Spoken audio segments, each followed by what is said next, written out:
Hey guys, and welcome back to another episode of EverQuest 2. Now we are standing in front of Jonedorn Kilnkor. I hope I pronounced that right because their names in this game are so weird. We're going to go ahead and talk to him, see what he has to say, what he'll offer for us for doing that quest, and just go through his entire line all the way to the end, and I'll show you every step of the way along to show you exactly what you can expect to get from these guys. Hail! Welcome, stranger. It's always good to see another adventurer in these parts. What brings you to our outpost? I'm Debom, a friend of Brutlin Hiltstill. I've been helping him fight off the kobolds and goblins in the area. I've recovered this note off the body of a dead goblin messenger. Neither of us were able to decipher it, so I was told to bring it to you. Whoa, slow down there, friend. I thank you for your help. I'll pass this along to my brother, Golan. He's much more proficient at deciphering than I am.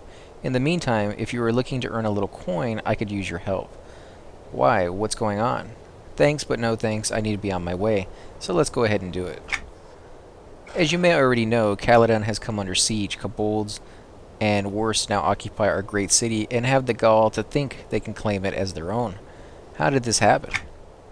I do not have time to give you a full report, so I'll keep this short. During the age of Cataclysm, giant fiery stones fell from the sky and pelted these lands.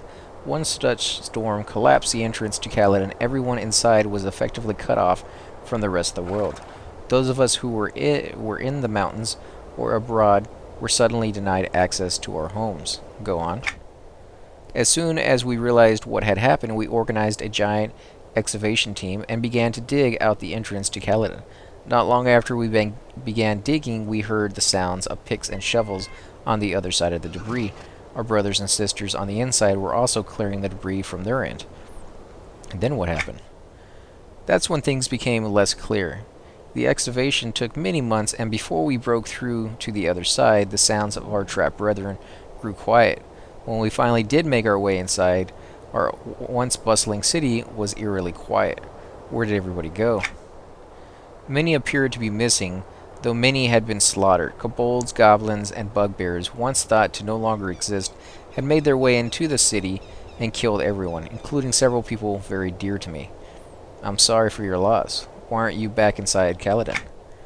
The beasts that slew our friends returned, and in great numbers. Unable to repel their attack, we retreated outside and created these outposts. Here we defend these mountains from the marauding bands of kobolds while we prepare to attack and reclaim Caladan. What can I do to help? A fascinating story indeed. I'm afraid I must take my leave. Good day. So what can I do to help? I've just been sent word that a shipment of weapons has arrived from our friends from the Iron Toe Forge Exchange. Unfortunately, a crate of axes fell from the caravan, and now they've been scattered around outside the fort. Would you be willing to go look for the missing axes and bring them back to me? Yes, of course. Sorry I cannot at this time, so let's go ahead and do it. Axing a favor, level 24. You get at least 52 silver and 48 copper, along with 1,000 faction for the Iron Toe Brigade. So let's go ahead and accept. Excellent. I would concentrate your search in the woods just west of the fort. I eagerly await your return. I'll begin my search at once. So again, it's fairly easy to figure out where you need to go. It highlights it right here on the map. So anywhere right outside the fort basically has a chance at finding these axes. Now we're going to go ahead and just look at the ground, see if maybe they're just stuck somewhere in the ground that we can pick up.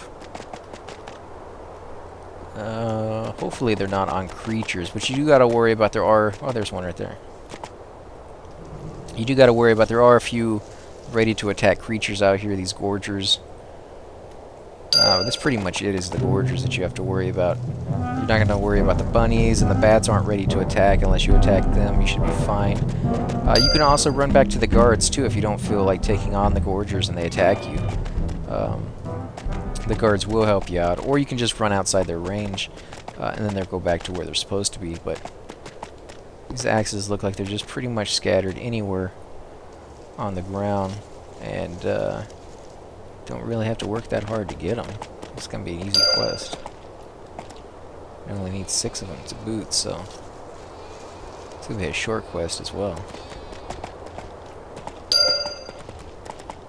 As I said before many times, that when you come to a new area, a lot of people will just pick up all the quests in that zone or in that specific spot and do them all at the same time. This is one that you could have easily have done while you were doing some of the earlier missions that we've done together, where you got the rocks, and I think we had to come out here and get eggs and something else. So let me go ahead and snag this one. Keep getting interrupted because he's attacking me, but if you do it enough times, you'll get through it. Especially if you're facing the guy. You turn. Oh, there's 3 of them. Probably won't be able to do it. Let's just go ahead and kill him. Shouldn't take too long to do it. Actually, make sure I have the right people targeted. Now, unlike in other MMOs that you may be used to, you can actually have your buttons in waiting to go off. Now, you have 15 or 16 spells you can cast.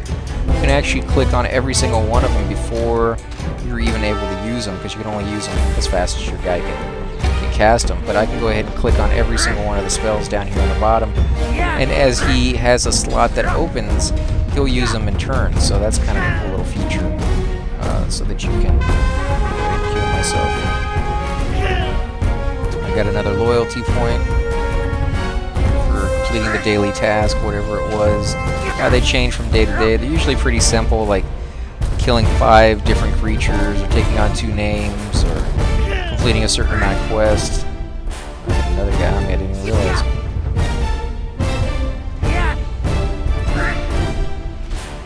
And you can always check that by going into your quest journal and seeing what that was, but we're not really going to get into that yet. I'll make an entire video where I go over what those loyalty points are once I have enough of them. So let's go ahead and turn these in.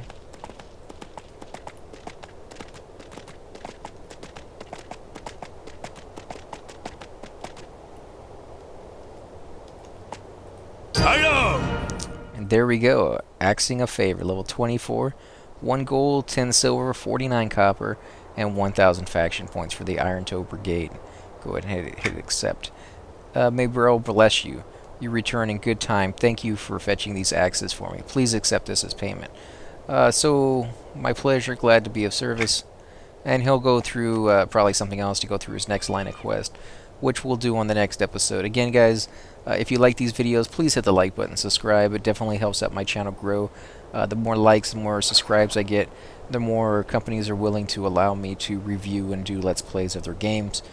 So if you want more videos brought to you in the future of different video games, every time you hit those little buttons, there's more and more chance that that's going to happen. Again, guys, I want to thank you for watching, and I hope you guys will catch me on my next episode.